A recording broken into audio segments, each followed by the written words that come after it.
Bonjour à toutes et à tous, Pierre Iberakin, Ziegler France. Le sujet du jour est la route de la soie. Comme vous le savez, chez Ziegler, nous avons développé une activité ferroviaire au départ de la Chine vers l'Europe, mais aussi au départ de l'Europe vers la Chine. Malheureusement, la guerre en Ukraine a coupé l'élan des trains de cette nouvelle route de la soie.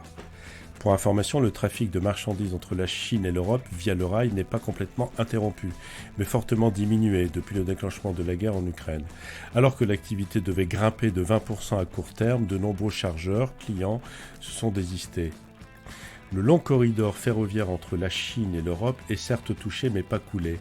Cette nouvelle route de la soie, qui achemine des marchandises entre les deux continents dont l'axe principal serpente sur plus de 8500 km via le Kazakhstan, la Russie, la Biélorussie, la Pologne puis l'Allemagne, n'est pas visée par les sanctions européennes envers la Russie. Mais bon nombre de clients se sont évaporés depuis l'invasion de l'Ukraine par les troupes de Vladimir Poutine. Jusqu'au déclenchement du conflit, ce mode de transport était en plein essor, faisant valoir ses atouts auprès des chargeurs avec un temps de transit nettement plus court que le maritime et un tarif par container très inférieur à celui de l'avion. Avec la guerre, les différents paquets de sanctions de l'Union européenne contre Moscou ont frappé les transports routiers russes et biélorusses, la compagnie publique ferroviaire russe RZD et les navires battant pavillon russe voulant desservir les escales européennes. Mais pas les transports de fret ferroviaire considérés par Bruxelles comme un pont nécessaire entre l'Europe et la Chine. Pour pouvoir acheminer les marchandises à travers la Russie en toute sécurité, le leader du secteur UTLC Eurasian Rail Alliance, une co-entreprise entre les chemins de fer russes, biélorusses et kazakhs qui contrôle 80% du marché des containers, a eu recours au scellé électronique et géolocalisé des containers.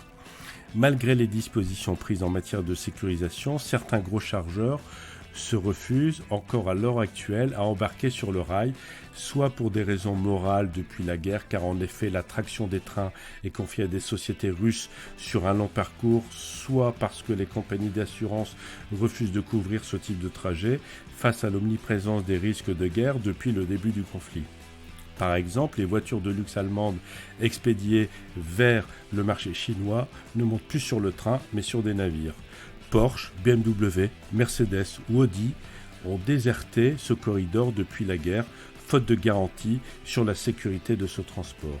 Avant la guerre, la liaison ferroviaire Chine-Europe était celle qui connaissait la croissance la plus rapide au monde.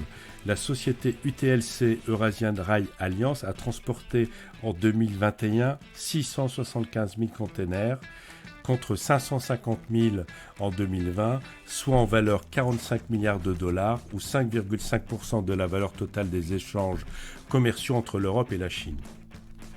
Pour conclure, la route de la soie reste un moyen de transport fiable et efficace qui va exploser à la fin de la guerre car elle a su démontrer sa résilience et sa performance durant la pandémie et la guerre qui n'est pas encore terminée.